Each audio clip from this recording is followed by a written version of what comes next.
Hello there, I'm Tom from Smart Areas, and in this video I'm going to show you how to install a remote eye for your Skybox so you can watch your Sky in other rooms and you can control it using the handset or second handset you have in that room without having to go back to the first room and go back and switch it over.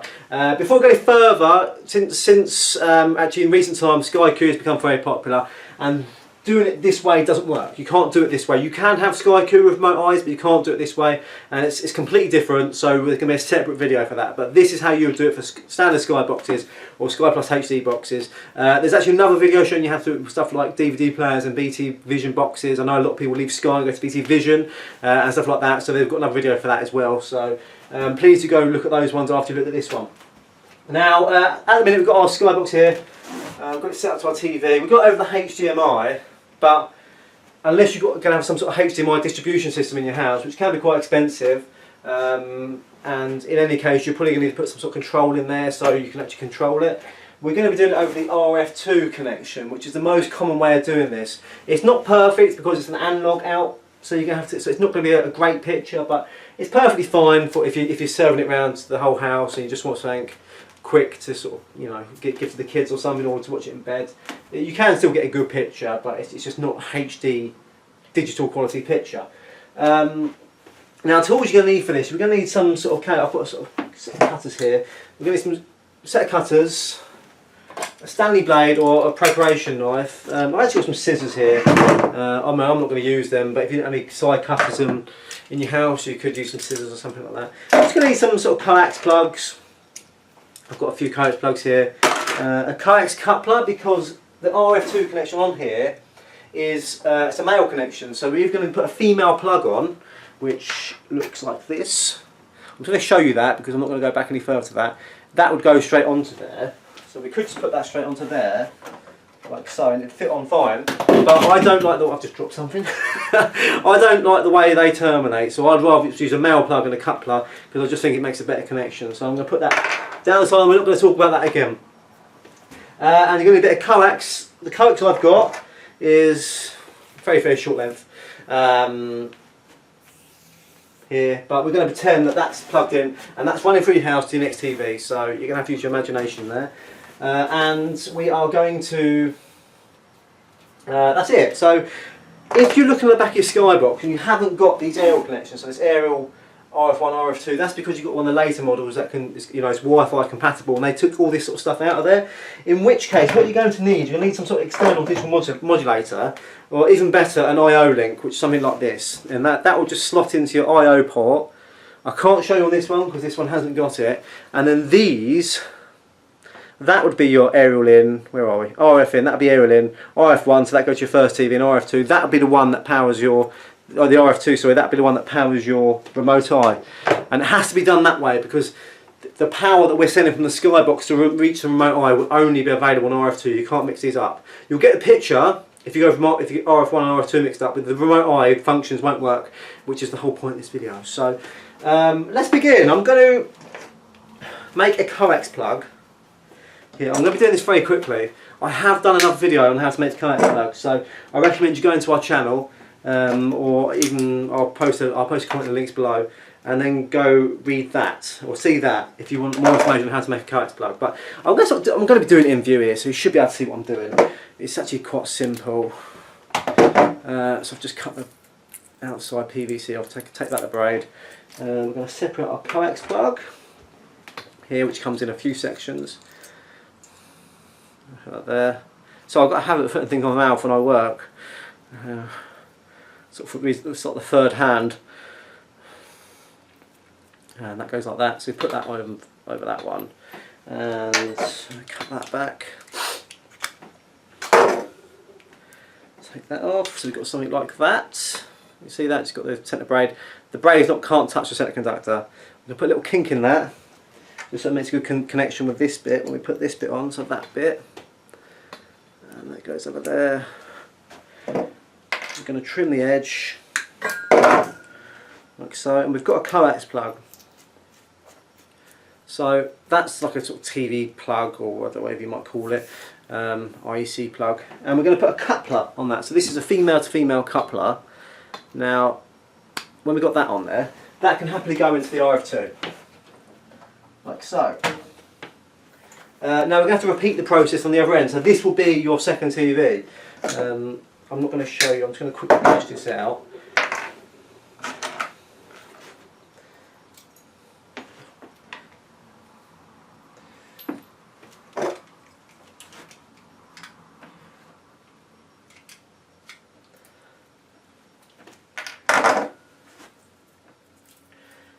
Okay, done.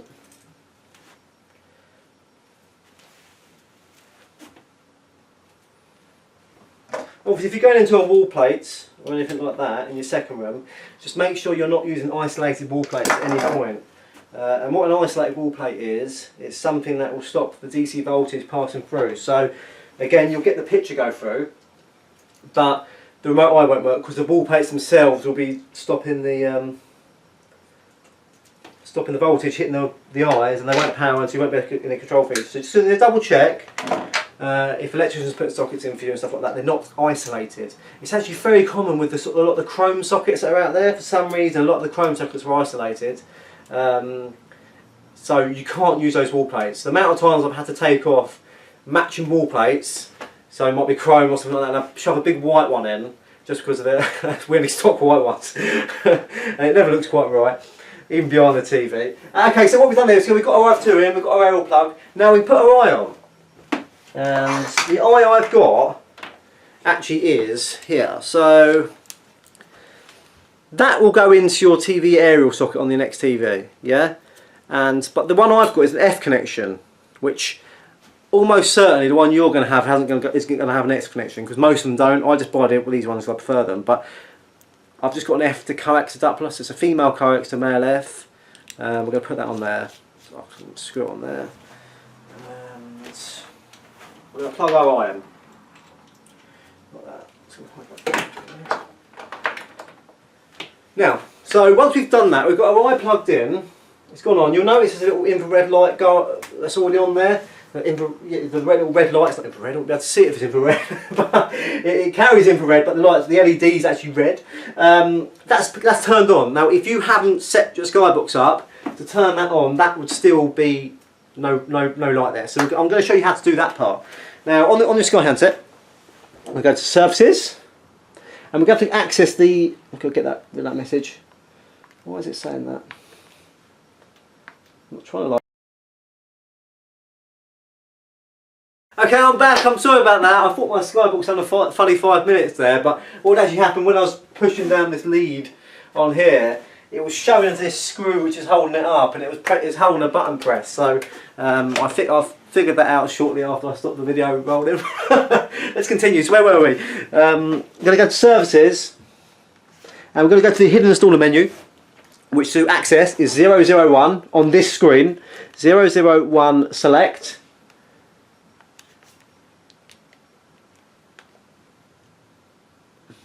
And that brings up the installer menu. Now what we've got to go to RF out, and you just go across. We're just moving the yellow across to RF out. Then we're going to go down.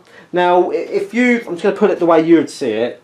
So if you're doing this for the first time, that will say 68, and that will say off. Okay. So my personal advice: get it off 68, put it down to something like 38. But I can't give you exact advice on that exact number because it does depend on the area. Especially if you've got an aerial connection going in here, you might have to play around to find a good channel. But I certainly don't recommend putting anything above 60. Actually, for that fact, probably going forward, probably not above 50, because anything above 60 is where the 4G is sitting nowadays. So that could interfere with it. Actually, if you haven't got an aerial connected, it might not make such an issue. But it's good practice to get it down by, it's about 38 or something like that. And the power supply is going to be off. So I'm going to move this to 38. So we're going to put it there, just press 3 and 8 and go down, and where it says RF power supply on, put off, put that to on, and now we've got to press green. Here, press green, save the settings. If we don't press it, it won't store. Now once you've done that, if you've done everything right, this eye will now light up. Yeah, so can I get this aerial connection in there? No, I'm not going to be able to get my. So that's all lit up. If it's not lit up, you've got something wrong. So you might have a 40i or termination not done properly. But if it has lit up, then we can go to the next stage, which will be actually tuning the TV in. So that's there. I don't want to take the TV off the wall to get this plug in, but I've got the RF1 connection in, so I can show you how to do this bit using the RF1. But bearing in mind that that's going to be in the other room, you'll be using the RF2. So using our TV remote, we're going to have to go back to analog. So you might be on, if you watch digital TV, you might be on digital. If you watch like other set-top boxes or something like that, you might be on HDMI 1 or something like that. So you're going to have an analog compatible TV, which going forward, actually a lot probably aren't going to have these tuners in. But certainly for now, there's very few and far between the one that don't. So on this particular TV, we go to input and we go down to ATV. Might be completely different on yours. Panasonic and stuff like that, you might have to press TV a couple of times. You're going to have to play around or refer to your manufacturer's instructions on how to do that. Now we've got a picture here because I've already tuned it in, but I'm going to go to another channel. So I just found a free analog channel, so you just pick whatever channel you want. You might want to put it on 0, you might want to put it on 1. 0 is a good one because especially if you've got a Freeview combined, if you have it on 1, you can have your Sky on 1, analog 1, and you can have your BBC 1 on 1. Which can be a bit confusing, so I like to put it on 0 where possible. You can't always do that though. And I'm going to go to my settings here, setup, and you could just run an auto scan and that'll go through, and because it's not any other analog signals there, it should only find one analog signal, and that will be the Skybox. Just make sure you've got the Skybox on when you're doing it, because if it's off you won't find it. But because we know the frequency it's using, or the channel to the frequency it's using, because we just set it, it's either going to be 68 or whatever you change it to. We can go and do this manually, which is so much easier. If I go into manual tuning, I'm going to pick this channel, this one, and where it says here, I'm just going to move that to 38. Oh, I press 30, 38, store. And what I like to do, I like just to, especially doing with customers and stuff like that, I like to just call that Sky. So there's no confusion, so I'm just going to do this. You can't, again, you can't do this on TVs. Most TVs you can. Sky, and I've just pressed OK to store that. So now I've got that stored on channel 4 analog. I've also got on 0 1, I think, as well. Just when we playing around with this before, and that can come off. So that's, now if you've done everything correct, you might notice that's not quite as good a picture it was a minute ago because I was watching it through the HDMI cable. Now we watched it through the analog. If you've done everything correct, you should be able to use your eye to control the TV. So just to show you what I'm doing here, I'm going to do this. So I'm pressing the buttons. They've gone bloody through me. Would you believe it? Because it's all white walls and like we've got the infrared bouncing around. But if I do, I'm just going to do this here. But pointing at the eye, I can press that, and it's turning the channel over. And we're doing stuff like that. So actually, that might be working for the eye as it is.